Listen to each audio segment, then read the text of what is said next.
I've got good news and bad news. You can fool everyone. That's the good news and bad news. This is message 542 and day 9 in the New Year Resolution Challenge, and this message is dedicated to Bella Smith. The good news is you can fool everyone. No one has to know if you're doing your best. No one has to know if you're committed. No one has to know if you're working with excellence. You don't have to say everything you think. That's really good news. You don't have to show everything you feel. You can fool everyone, and that's the good news. But here's the bad news. Everyone includes yourself.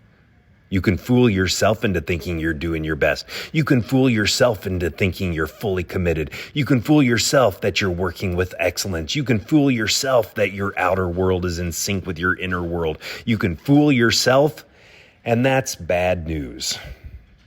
One of my favorite poems was written by Dale Wimbrow titled The Guy in the Glass. I put it to memory. The glass Wimbrow is speaking of is not a window, but a mirror.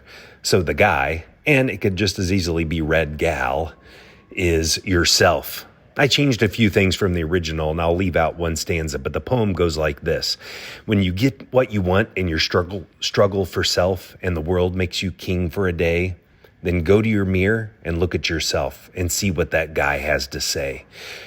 For it isn't your father or mother or wife whose judgment upon you must pass. The feller whose verdict counts most in your life is the guy staring back from the glass. He's the feller to please, never mind all the rest, for he's with you clear up to the end. And you've passed your most dangerous, difficult test, if the guy in the glass is your friend. You can fool the whole world down the pathway of years and get pats on the back as you pass, but your final reward will be heartache and tears if you've cheated the guy in the glass. That was The Guy in the Glass by Dale Wimbrow, born 1895, died 1954. Don't fool yourself. Don't cheat yourself. You are the one to please. You are the only person who will determine whether you're going to live a life with no regrets. You know.